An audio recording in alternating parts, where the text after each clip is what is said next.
on est lundi et on se retrouve pour débuter une nouvelle semaine de vlog. J'espère que vous allez bien.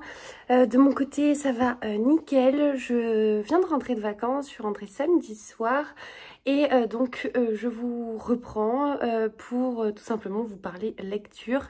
Je pense que vous aurez, je vous mettrai du coup des quelques plans de Marrakech, donc là où j'étais en vacances en début de cette vidéo, mais a priori vous les avez déjà vus. Je pense que je les mettrai avant au montage. Donc j'ai passé une semaine au Maroc en vacances. L'objectif était vraiment de déconnecter, de se reposer et voilà, de prendre du temps pour moi, pour nous. Ce qui fait que j'ai lu un petit peu. J'ai pas non plus terminé 18 livres. J'ai terminé la lecture que j'avais en cours avant de partir, donc qui est La Lali de Nicolas Lebel, mais je ne vais pas vous en parler pendant 50 ans. Vous excuserez mon vernis qui est absolument affreux parce que il est parti avec la piscine. Donc ici nous sommes sur un tome 3, c'est la suite du gibier et de la capture, donc qui ont respectivement les mêmes couvertures en rouge et en bleu. Et ici nous retrouvons donc Yvonne Chen, qui est un personnage que l'on a dans les tomes précédents, qui est ici donc le personnage principal. Et je ne reviendrai pas en détail sur cette saga puisque je vous en ai déjà parlé, mais j'ai adoré cette histoire, j'ai adoré le dénouement, j'ai trouvé que encore une fois il y avait énormément de rebondissements, qu'on retrouvait ce que j'avais aimé dans les tomes précédents, et le personnage d'Yvonne est assez particulier puisqu'elle a un caractère bien à elle et voilà. Sauf que ici on est dans un tout autre retournement de situation puisque finalement elle va travailler avec les personnes qu'elle cherche à arrêter dans les tomes précédents. Donc je ne rentrerai pas plus dans les détails parce que je n'ai pas envie de vous spoiler, mais j'ai adoré cette saga et clairement je suivrai cet auteur si il écrit d'autres opus. Je pense que la fin de ce tome 3 peut laisser présager d'une suite, mais je n'en sais rien, donc je ne vais pas m'avancer. Mais voilà, j'ai passé un super moment, donc je vous recommande de lire cette saga si jamais ça vous intéresse. Le premier tome, c'est La Chasse et c'est le gibier, pardon, et c'est juste génial. Voilà. Donc ça c'était la lecture que j'avais en cours depuis un certain temps, et arrivé là-bas donc j'avais pris ma liseuse pour ne pas m'encombrer. Je savais pas du tout ce que j'aurais envie de lire, si je lirais beaucoup également ou pas, donc je voulais pas prendre un roman en papier ou deux ou trois, sachant que ma valise était déjà pleine avant de partir. Donc j'ai pris un roman que j'avais sur ma liseuse qui n'est autre que La Déraison d'Agnès Martin-Lugan. Ça faisait très longtemps que je n'avais pas lu un roman de cette autrice que j'aime pourtant énormément, j'en ai plein dans ma palle. Mais je sais pas, autant il y a une période j'en lisais beaucoup, autant depuis quelques temps j'avais fait une pause. Et ici donc nous sommes sur son avant-dernier roman, si je ne vous dis pas de bêtises. Et nous suivons deux personnages, donc il est relativement court. Alors là on s'en rend pas compte en brochet. En brochet il fait 270 pages, mais la mise en page est tellement aérée que franchement ça se lit à une vitesse folle. Je crois que je l'ai lu en 2 jours. Et encore parce que j'avais pas énormément de temps à consacrer à la lecture, mais voilà, donc premièrement j'ai été ravie de retrouver la plume d'Agnès Martin-Lugan. J'ai trouvé que, encore une fois, elle nous transmet des émotions tout à fait particulières. C'est une lecture qui est pas évidente et vous allez comprendre pourquoi. J'ai adoré donc retrouver sa plume, j'ai adoré l'ambiance de ce roman et notamment les décors puisque nous sommes en Bretagne. Là c'est pas précisé mais nous sommes en Bretagne, je cherche le lieu exact mais je ne l'ai pas. Et finalement, c'est l'endroit d'où vient Agnès Martin-Lugan. Donc on sent qu'il y a vraiment un gros travail qui a été fait sur les décors, où finalement on se projette sans même peut-être n'avoir jamais mis les pieds en Bretagne. On est capable d'imaginer ces lieux. Et ici, donc, nous allons suivre deux personnages. C'est une sorte de roman choral. Je me souviens un peu exactement si ils ont chacun la parole, mais il me semble que si, ouais, c'est ça. En fait, on a une alternance, donc au niveau des chapitres, on a une alternance dans les personnages. Nous allons suivre deux personnages, un homme et une femme, qui ne se connaissent pas, enfin qui sont très différents. En tout cas, il n'y a pas de lien direct au fur et à mesure au début des chapitres. Et nous suivons donc une femme où l'on comprend très vite que elle est en fin de vie. On ne sait pas exactement ce qu'elle a, mais elle est malade et ses jours sont comptés. Et parallèlement, nous suivons un homme qui, lui, est clairement en pleine dépression, a envie d'en finir avec la vie, bien qu'il ait une famille, etc., avec son fils, voilà. Et on suit ces deux personnages qui sont vraiment dans des émotions très contradictoires. Donc la femme qui est en fin de vie, qui, elle, de son côté, j'ai plus son nom, c'est... mince, c'est Madeleine. Et donc Madeleine, elle a envie de profiter de chaque jour comme si finalement c'était son dernier. Elle a envie de croquer la vie, elle a envie de penser à tout sauf à sa mort.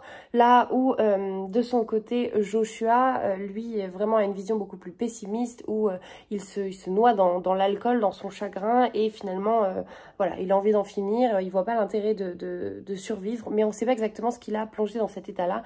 Et petit à petit, nous allons avoir donc un lien qui va se créer entre ces deux personnages. Je ne vous en dis pas plus parce que le roman est très court, mais c'est une très très belle histoire, c'est une histoire poignante. Ça a été une lecture forcément un peu compliquée pour moi parce que j'ai beaucoup de mal avec la fin de vie, mais je pense que je vous l'ai dit à peu près 1 milliard de fois, donc vous le savez.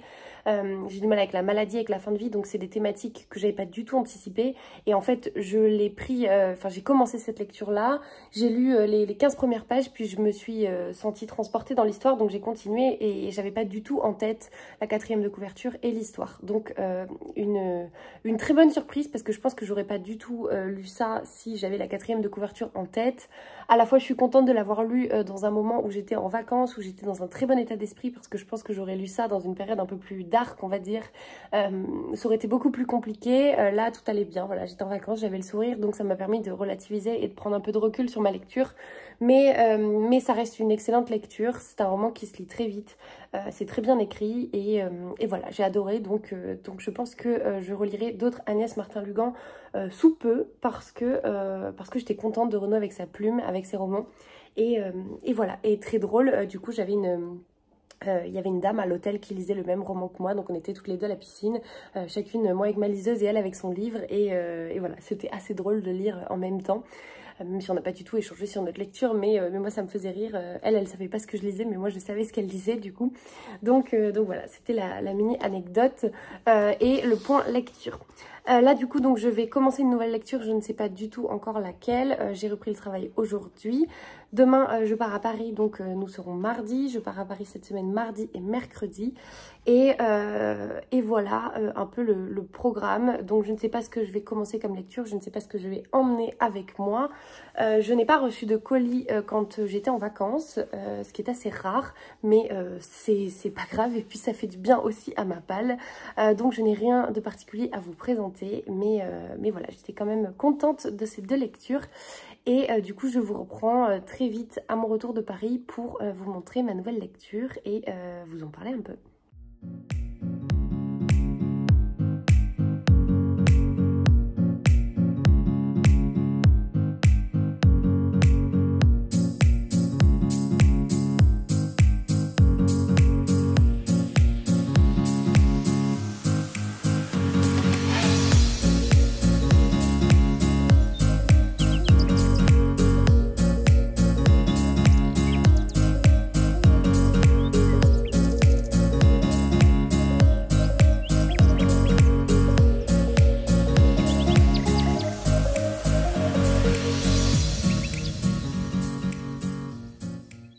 Hello, on est jeudi soir, je vous prends, je suis hyper malade, alors désolée d'avance pour ma voix, désolée si j'ai des problèmes de toux, je fais de mon mieux.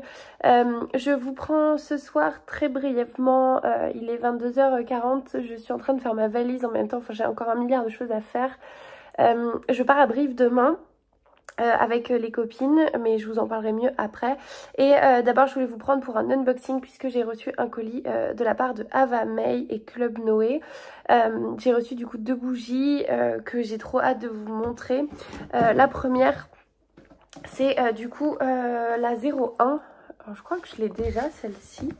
Je vérifie derrière pour être sûre que c'est pas une nouveauté. C'est 7 jasmin safran. Je sais pas si c'est une nouveauté du tout. A priori, c'est des produits en édition limitée. Bon, ça, je m'en doutais. Et donc, alors celle-ci, je vais vous dire si je l'ai déjà, rien qu'à l'odeur. Mais le problème, c'est que je ne sens plus grand-chose en ce moment. Donc, ah, ça me dit rien du tout. Et l'odeur non plus. Je regarde derrière. Non, c'est pas la même que j'ai. Non, celle-ci, a priori, je l'ai pas. Donc peut-être que c'est une nouveauté. J'ai un odorat qui est absolument nul en ce moment puisque je ne sens plus rien ni en odeur ni en goût. Je pense que ça se voit à mon nez, à ma tête. Mais j'arrive à sentir très légèrement le parfum. Très légèrement quand même. Je sais que ça sent bien plus fort et bien meilleur. Donc ici nous sommes des notes sur des notes de cèdre, de jasmin et de safran. Je suis désolée, c'est pas du tout des conditions optimales pour vous parler de bougies et de parfums, mais c'est comme ça. Et enfin l'autre bougie, enfin, bien sûr en attendant nous avons Gus qui va dans le carton. L'autre bougie, celle-ci je vous en ai déjà parlé l'année dernière, c'est Vienne. Et donc c'est la collection des villes, mais qui plus est qui est une collection un peu de fin d'année parce que les parfums s'y prêtent. Celle-ci, non mais attendez, je vous montre comment il s'est mis. Voilà, t'es bien? T'es bien comme ça? T'es tellement gros que t'as été obligé d'écarter le carton. Mon bébé chat. Et donc je vous reprends, entre temps mon téléphone s'est éteint parce que je n'avais plus de batterie, tout va bien. Donc j'étais en train de vous montrer la bougie Vienna que j'ai sortie de son packaging entre temps. Celle-ci je sens l'odeur malgré le fait d'être malade. Et les parfums, ici c'est noisette, café, caramel, c'est une bougie que j'avais déjà testée l'année dernière. Donc je connais clairement les parfums sont à fond pour la période de Noël. Et voilà, et donc c'est un gros format, elle est bien lourde, mais je l'aime beaucoup. Comme d'hab, du coup vous avez donc un code que je vous mets ici en plein milieu. Le code en question c'est Off Café avec, vous avez moins 60% sur tout le shop Avamay, Club Noé, etc. Ce qui est la plus grosse offre que Avamay puisse faire. Donc ça peut être très intéressant pour commencer à préparer vos cadeaux de Noël notamment, puisque vous avez... littéralement tous les produits du shop qui passent à moins 60%.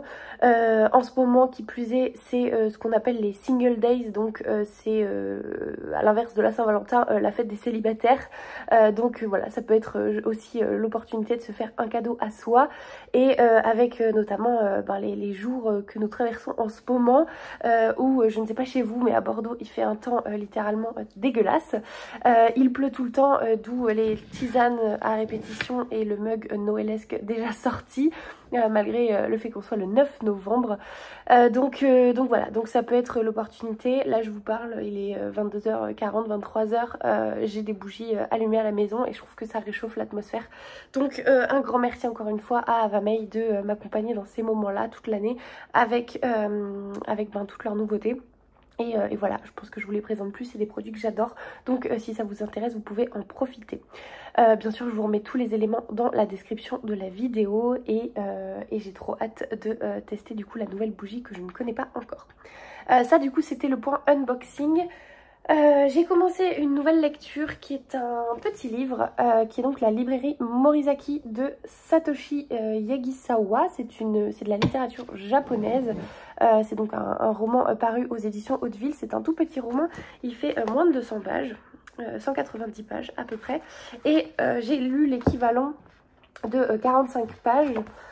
Ici donc du coup nous suivons un personnage principal qui s'appelle Takako, et je vous lis la 4e de couve. Takako a le cœur brisé lorsqu'Hideaki, l'homme qu'elle aime, lui annonce ses fiançailles avec une autre. Dévastée, la jeune femme ne supporte plus de le croiser au travail et démissionne. Takako a bien du mal à remonter la pente jusqu'au jour où elle reçoit un coup de téléphone de son oncle Satoru qu'elle n'avait pas revu depuis de nombreuses années. L'homme, un peu excentrique, est à la tête d'une vieille librairie d'occasion implantée à Jinbosho, le quartier des bouquinistes à Tokyo. Il lui propose de venir l'aider et même de s'installer au premier étage de la boutique.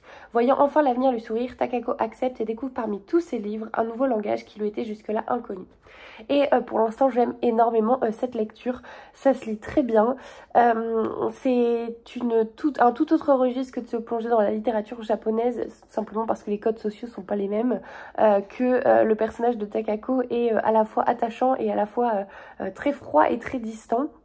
Elle vit sa rupture vraiment dans son coin, là où moi la première, si j'étais à sa place, je pense que je serais révoltée. Mais c'est très intéressant, qui plus est on est là sur l'amour des livres, qui est finalement inconditionnel, hein, qu'on habite au Japon, en France, aux États-Unis, en Angleterre, en Afrique ou je ne sais où. Et voilà, donc je passe un très bon moment, ça se lit très bien.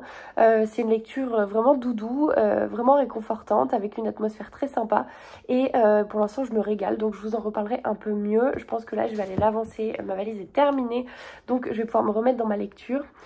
Comme je vous le disais, du coup, demain, je pars à Brive. Demain matin, je pars donc avec Claire, que je ne vous présente plus, à Brive. On va rejoindre les copines, on va rejoindre donc Pascal du compte Entre deux pages, que je ne vous présente plus non plus, Lily du compte Lily Littérature, Violette des livres par milliers, et Clarine du compte Clarine Bookin. Globalement, c'est la même team que Brive l'année dernière, l'année dernière, je vais dire l'année dernière, plus rien ne va, à laquelle on a rajouté donc Claire et Violette, donc j'ai trop hâte, ça va être trop bien, ça va être un week-end entre dingues, comme on s'appelle, et voilà, et juste ça va faire du bien de les retrouver, de passer ce moment là avec elles.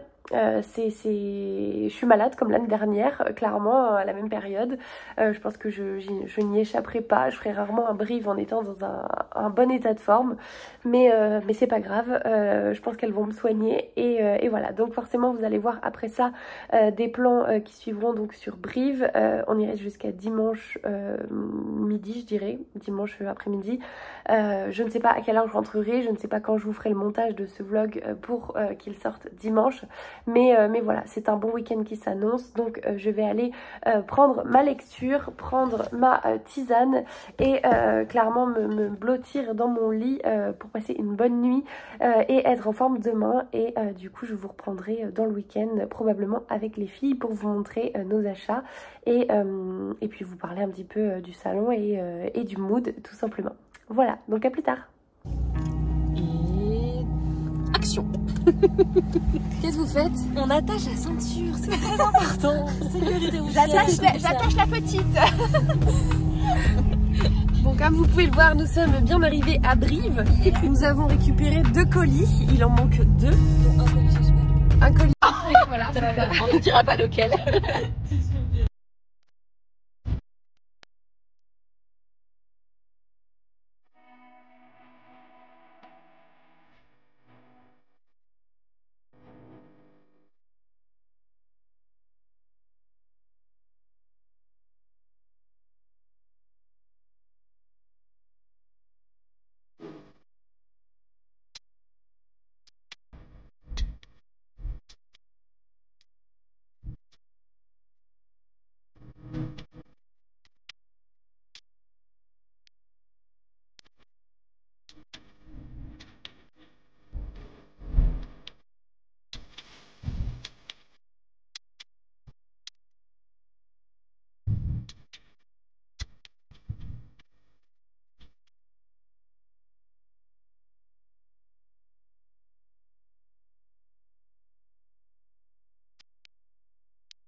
Hello, on est dimanche soir.